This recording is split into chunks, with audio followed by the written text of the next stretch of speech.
Foreign Minister of the Russian Federation, thank you for talking to Al Jazeera at the 2024 Doha Forum. There is so much to talk to you about, but I'd like to start with Syria, those dramatic developments that seem to be reshaping the political map of Syria. I'd like your reaction to things that have happened in the last 10 days. The reaction has been public, repeatedly stated. It's inadmissible to allow the terrorist group to take control of the lands in violation of agreements which exist, starting with the UN Security Council Resolution 2254, which strongly reiterated sovereignty, territorial integrity, and unity of the Syrian Arab Republic, which condemned any attempts by terrorists to disturb the life of Syrians, and which called for direct dialogue between the government and the opposition group were listed in that resolution. In 2000, if we speak about Hayat Tahrir al-Sham specifically, in 2018 and 2020, in the framework of AstanaFormat, two agreements were signed, clearly solidifying the common resolve not to allow Hayat Tahrir al-Sham to rule in Idlib, to be thrown out of Idlib, and these agreements have not been implemented. Now they are grossly violated. I watched your channel this morning, and the coverage is very specific, I would say. The anchorman was saying that opposition groups were taking new towns. Opposition groups, this is the way Al Jazeera calls Hayat Tahrir al-Sham, which is, I would say, not very journalistically clean. Well, there are more than one groups, and clearly Hayat Tahrir al-Sham are an opposition group in opposition to the government in Damascus. It seems a pretty clear description of what they do. You've been having meetings. No, one second. I understand that you defend your bosses who call the shots on Al Jazeera, but could an honest journalism would provide for a statement like Hayat Tahrir al-Sham, listed as a terrorist group by the United Nations Security Council and the United States, by the way, and opposition groups who are not listed. And I have been reporting on this for the last couple of weeks, and we are saying that very repeatedly. But let me get back to what has been going on in terms of the diplomacy. I understand that you have had a meeting with your Turkish and Iranian colleagues here in Doha. Have you reached any agreements? Yeah, we strongly reiterated territorial integrity, sovereignty, and unity of the Syrian Arab Republic. We called for immediate end of hostile activities. We stated, all of us, that we want the resolution 2254 to be fully implemented, and for this purpose called for the dialogue between the government and legitimate opposition, as provided in that resolution. The main thing is not to say something new. The main thing is implement everything to which you sign up. But that resolution 2254, which it was a Security Council resolution at foreign minister level, I remember, in 2015, and you were there in Russia's seat, that talks about a new constitution and free and fair elections, and yet the whole process has got bogged down and has gone absolutely nowhere. Well, it's still a bit less time passed after the adoption of this resolution since the resolutions promising Palestinian state were adopted. True. So everything is relative, if you can understand. Nobody is perfect, as the old American movie says, and everything is relative. Have you spoken? This doesn't mean that we should not keep trying. Have you spoken to your Syrian counterpart in recent hours, or any other senior Syrian official, and how worried are they? How worried are they about the situation? They've lost a lot of territory. Well, we are not in the business of checking who is worried and to what extent. We're in the business to try to help with diplomatic means to stop bloodshed and to make justice prevail. In this particular case, justice is Resolution 2254. the other authors of this resolution, including the United States, confirmed to us that they continue supporting this process as described in that resolution, and we hope that these promises and assurances would materialize soon. How much of a blow is it to Russia that so much territory has been lost in such a short period of time? Because Russia and the Soviet Union before it has been such a big backer of Syria. How much of a blow is it, and will you intervene further militarily, not just diplomatically? Our country has been a very big backer, not only of Syria, but also of Iraq, of Libya, of Lebanon, and it is not our fault that all the resolutions which were adopted on the Middle East issues, some of them were not adopted. For example, Iraq was bombed out of the statehood without any discussion in the Security Council. It is not our fault that the biggest trend of the modern world, namely the fight against those who want to keep hegemony, and on the other hand, those who would like to live in a free world where the United Nations demand to respect sovereign equality of states, is really implemented, be it BRICS, be it Shanghai Cooperation, be it Gulf Cooperation Council, ASEAN, and many others. So the fight of these two worlds, one phasing out and another one emerging, is not going without clashes. And the conflicts which were adventures, aggressive adventures which were launched by the US and its allies in Iraq, Libya, Palestine, because the behavior of the United States on what is going on in Palestine is absolutely unacceptable, invading Syria, all this is the repetition of the old, very old habit to create some havoc, some mess, and then to fish in the muddy waters. And the Middle East and Europe is not enough already.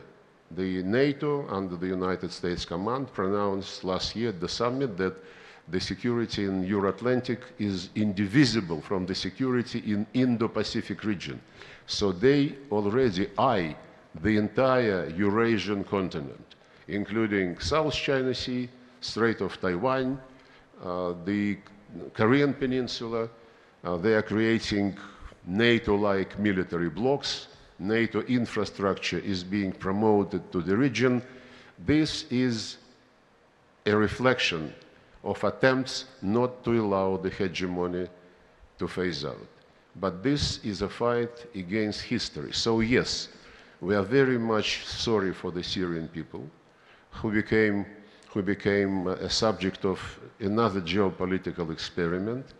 We are absolutely convinced of inadmissibility to use terrorists like Hayat Tahrir al-Sham to achieve geopolitical purposes, as it is being done now with the organization of this offensive from the Idlib de-escalation area. But you know, what we do in the world, maybe the mentality is different. The Americans, for them, I know them very well, for them what is important, how they are perceived. And they always want to be perceived number one. When they tell something, everybody must say, yes, sir, whatever Uncle Sam decides.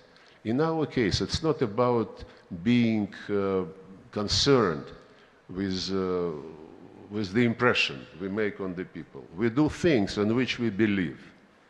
And if we could help, since 2015, could help to keep the Syrian state apart, if we could organize the process with Iranian and Turkey colleagues, which is called Astana process, and we met today, as you mentioned, this in itself was a very helpful process. Nothing goes smoothly in world diplomacy, but the events which we are witnessing today, they are clearly geared to undermine everything we have been doing during those years. And we are sorry not for the image which people see in the person of the Russian Federation or me personally, but we are very concerned with the fate of the Syrian people. We don't want them to follow the fate of Iraqis, of Libyans, and of other nations who were disturbed by the people desiring to keep their domination. The Russian embassy in Damascus is now urging Russian nationals to leave Syria.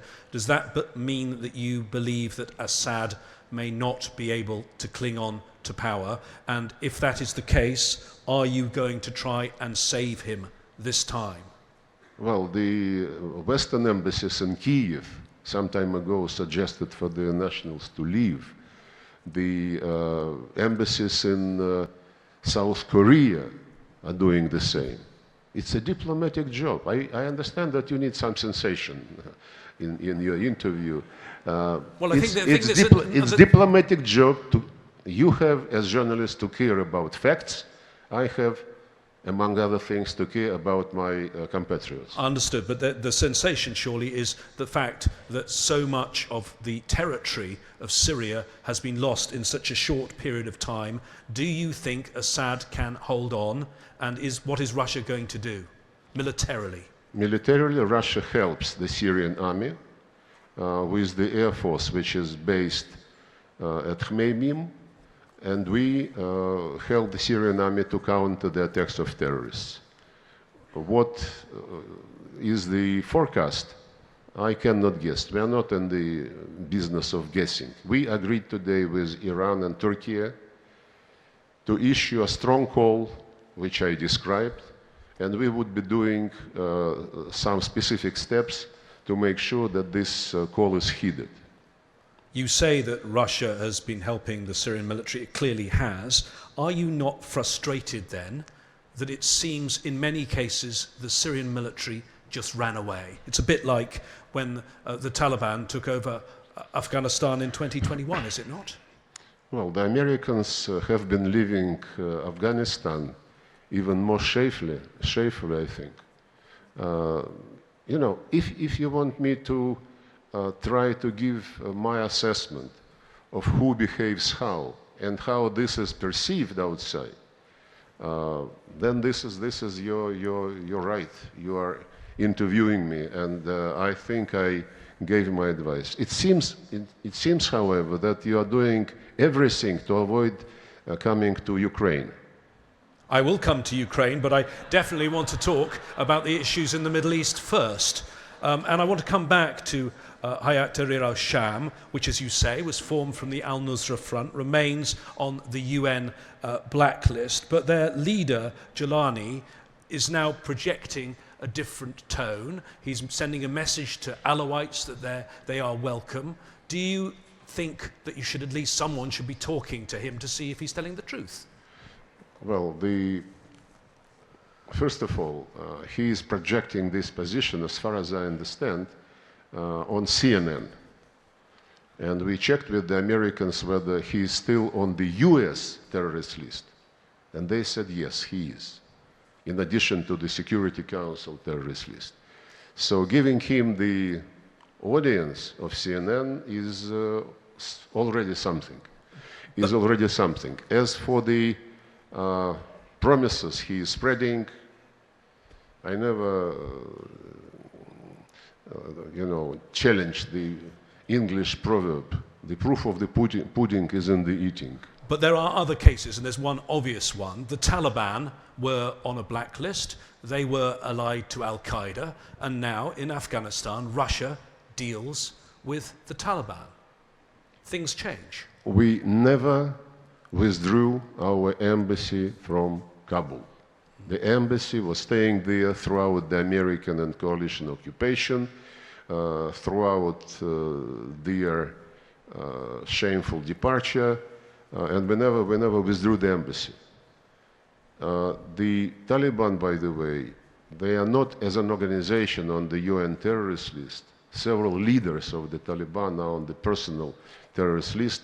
But I understand what you mean. You are basically saying that life is more interesting and more complicated than resolutions and statements and claims and promises. We'll see how it works. If the opposition, which was mentioned in the resolution 2254, is a responsible opposition, if they care about their country, then they would not allow for this operation to continue. They participate in hostilities as well, and today's call from Iran, Turkey, and Russia should be heard by everybody who is on the ground in Syria. And on the ground in Syria right now, the focus is the battle for Homs. If Homs is taken, then the territory controlled by Assad will be divided in two. And on one side of that will be your big naval base that you were given for 49 years, sovereign naval base, and also your large air base in Latakia. Is Russia worried about those? Apparently some analysts say there have been satellite images of Russian vessels already leaving your Tartus naval base. Well, there is a naval exercise in the Mediterranean. Maybe your satellite images took this for something different. But again, once again, if you want me to say, yes, we lost in Syria, we are so desperate, if this is what you need, let's continue. But my point is, I am not in the business of guessing what is going to happen. We are trying to do everything not to allow terrorists to prevail, even if they say that they are no longer terrorists. What about the role of Turkey in this? You met with the Turkish foreign minister here in Doha. Do you think they are controlling the situation or just want to keep on top of the situation? They are a very influential actor in Syria, and I think you know this. They are concerned with the security of their border with Syria. We discussed it in AstanaFormat and in the context of Astana plus Syria discussions on normalizing relations between Turkey and Damascus. And there is a series of ideas which we want to put into practice to keep Syria territorially integral and united while ensuring security of the border, which is porous, has been porous for terrorist attacks on the territory of Turkey. Adan Agreement of 1986, I think, is an example how this can be addressed. And I have no slightest doubt that the relations between Syria and Turkey must be normalized, and we will be doing anything to be helpful.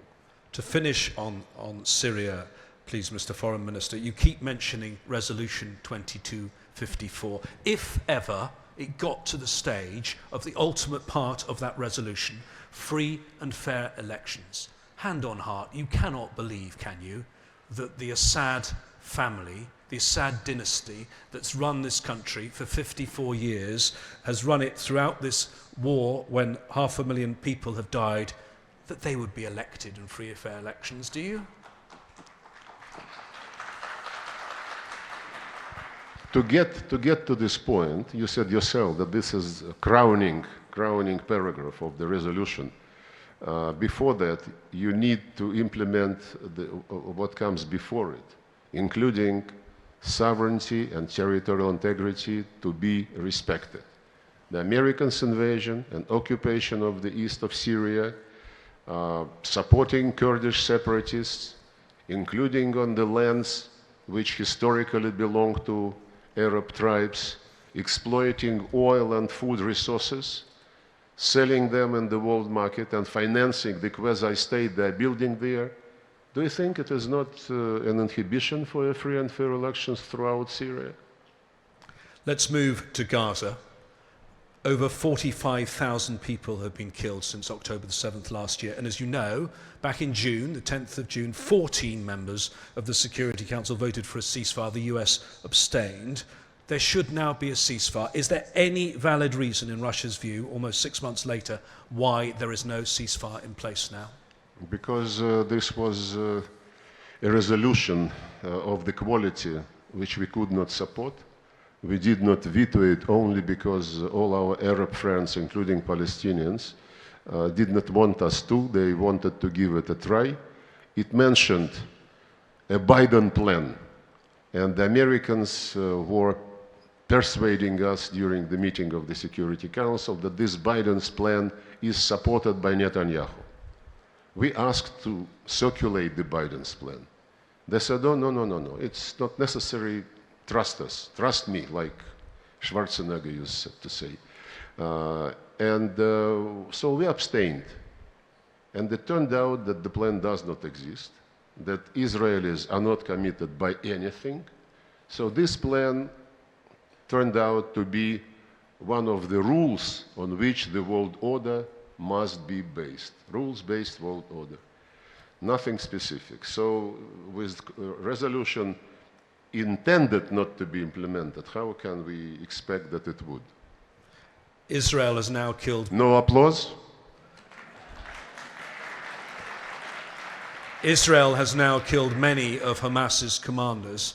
Do you think it has any real reason to continue fighting, or is it just causing carnage, death and destruction deliberately of Palestinians? Well, we strongly condemned the terrorist attack on the 7th of October last year. But at the same time, we strongly condemn the way Israel reacted, basically by starting a collective punishment of the Palestinians.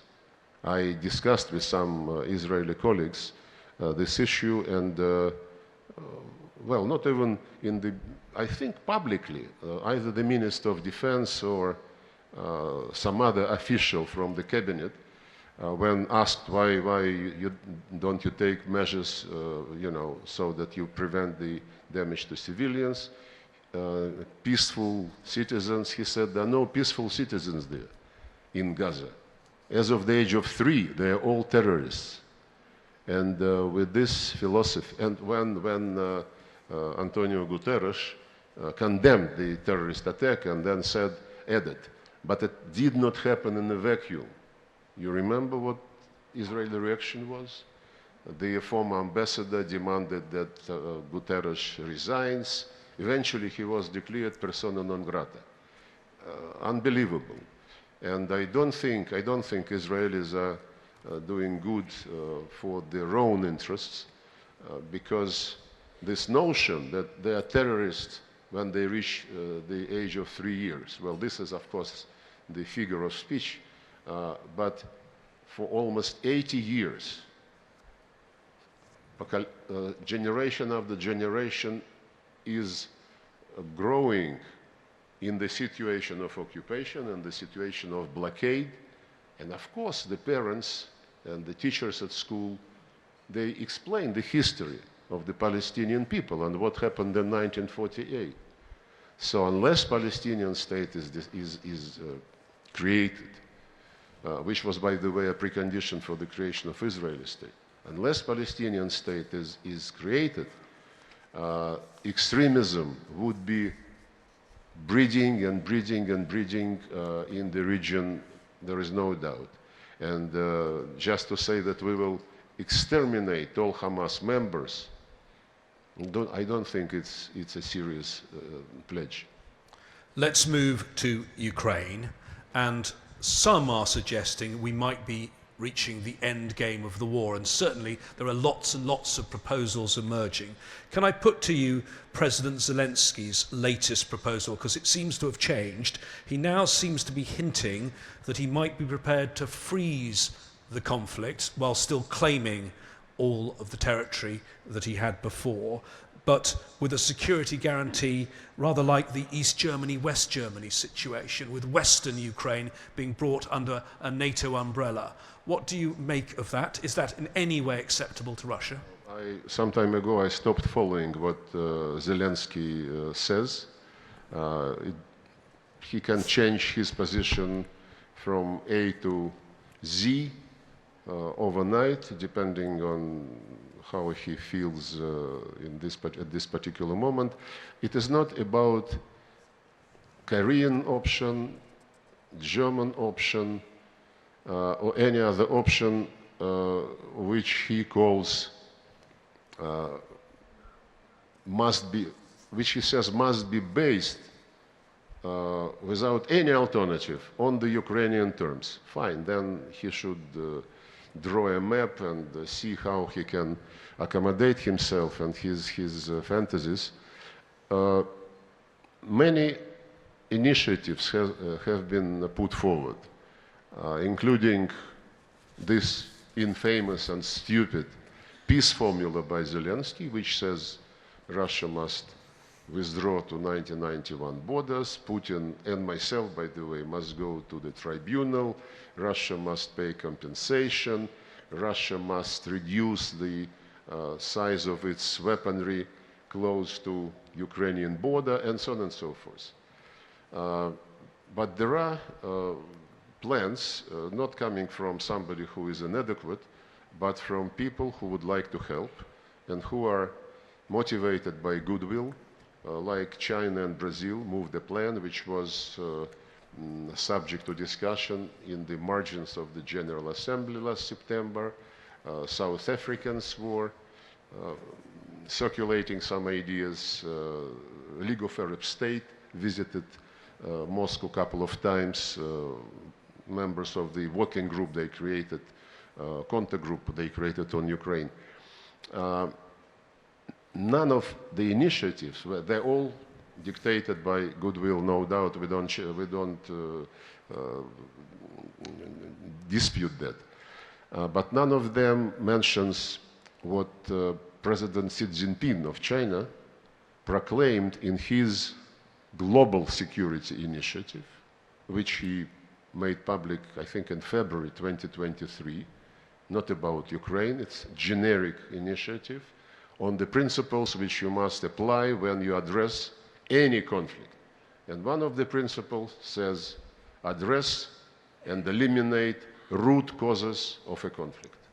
This is key to any situation, be it lack of Palestinian state and what is going on in the Middle East, or be it Ukraine.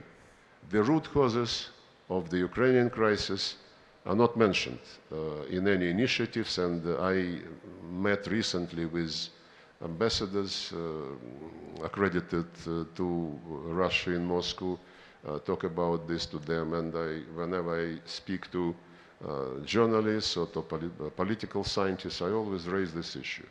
Because to my amazement, what I'm going to say is not reported by anybody. The root causes, 2014, February, because Ukraine asked the European Union to give it more time to understand how the association with the European Union would affect its economic relations with Russia, just, some additional thinking, additional consultations to understand how this would affect your economy, because they didn't have any tariffs with Russia, and they wanted to have no tariffs with European Union. And we have a lot of protection with the European Union for many industries of ours. So we told them, guys, if you open up, we have to close the border with Ukraine, because we would be flooded by the European goods, which are on most things are more competitive. And that's why Ukrainians asked for some more time to think.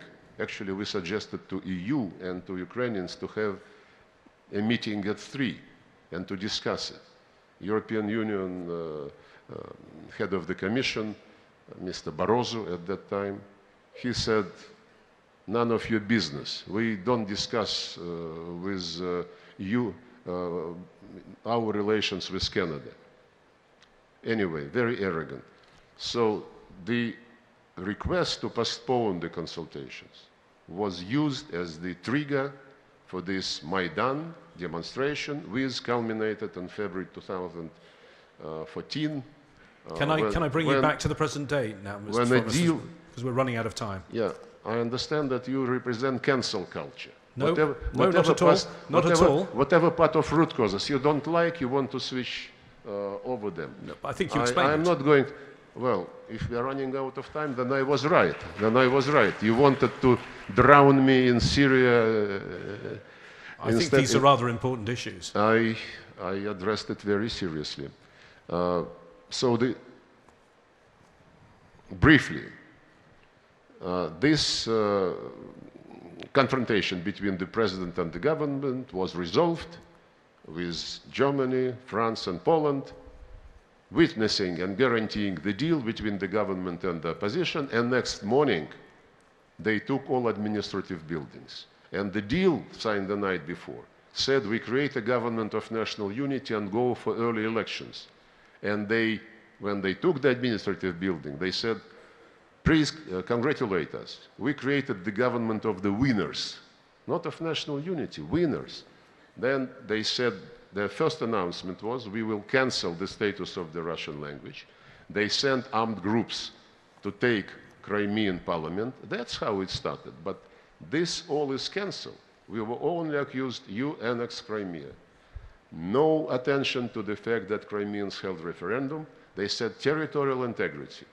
Few years before that, they announced unilaterally, without any referendum, independence of Kosovo, and said this is in line with the UN Charter because it's self-determination of nations, which is the right. So, self-determination principle of the Charter was the basis for decolonization, for awakening of the people who understood that the colonial masters did not represent their interest. By the same token, the people whom Zelensky, in an interview before the special operation, called not people but species, and publicly said, those who live in Ukraine and feel associated with the Russian culture, get out to Russia. These people do not consider Zelensky and his regime as legitimate masters. Mr. Foreign Minister. And the last point, human rights. This you cannot interrupt.